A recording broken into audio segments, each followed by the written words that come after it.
अस्सलामु अलैकुम आज बनावो अस मटरस तो गंडस अख मजेदार सिउन तो अत सत त्रावो अस चामन। आज मटर प्रत कुछ वारि मज तैयार तो अजुक सिउन बनावन वारिया मजेदार तो वारिया आसान तो वमेद से तुह वही अजुक सिउन पसंद तो पक्यो करो जल्दी जल्दी शुरू। मे जोल गैसस पे थो बह प्रेशर कुकरुक बान तो यथ मज त्रा बह तिलस 3 क्रेंड यह बहन फल तेल इस्तेमाल करान तो हेक्यो रिफाइन तेल तेन इस्तेमाल कर। तेल गरम गसी त्रो जिर चमचे ओड बे त्रोस बड़ ٲलव 2 बे त्रोस सब्ज ٲलव 2-4 तो बे त्रोस रंग फल 1-2 तल मे गैस थोमुत लोती हल्के करो कैसन सेकंडन तैयार यन मे मटर 1 किलो तो गंड 6 निकरमित नुक नुक कर साफ थमित कर छलित छुकित तो यह गंड तो मटर त्रा बह ये तिलस मज तो तलहन वन तल थो मे गैस फुल तो करहन यह गंड तो मटर तैयार युत काल यह पूरा तलने यह तो यह गि लाइट ब्राउन यह गंड तो मटर तैयार गि त्रा बह रुहन तो बे गंड पच ये मे शफल रुहन थमित जिलित बे गंड पच 2 घंटन हुंद पच निमुत यह वाड़न मज तैयार आज तो यह त्रा बह ये मजी तो ये गंडस तो मटरस सत दिमो तलिन तल मे वन गैस थोमुत लोत तो लथि पे करहन 1-2 मिनटन तैयार। यह तैयार गसित त्रो वन मसाल बह त्रा ये शोंठ पाउडर 1 चमचे बे त्रा बह ये लेदर ये 1.5 चमचे बे त्रा बह ये बादियान पाउडर 2 चमचे बे त्रोस मर्चवांगन पाउडर चमचे 2 बे त्रोस यह दानवल पाउडर चमचे 1 तो यह मसाल त्रित रलाहन सही पे तो तल गैस लोतुई लथि पे करहन कैंसन सेकंडन वन तैयार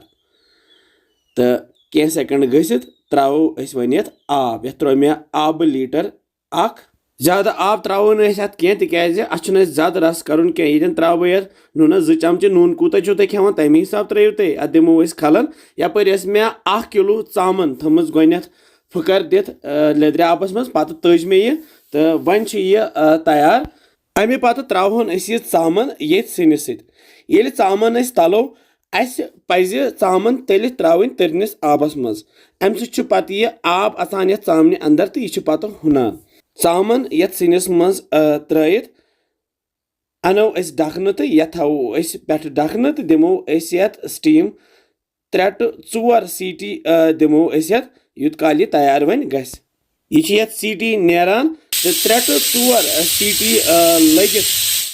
करो गैस बंद तो यह खोलहन यह वन ग्रकान ये वन त रस कतर पे थो वन दखन तो लथि पे करहन वन कैंसन मिनटन बे तैयार कह मिनट गसित करो यह चेक तो सोन अजुक गंड चामन तो यह मटर सिउन तैयार रस श्रप्योमुत तो वन करो गैस बंद वो चामन ती हुनेमस यपर ओन मे यह त्रामू डोंग तो अथ मजी त्राहन अजुक सिउन वो जबरदस्त माशाअल्लाह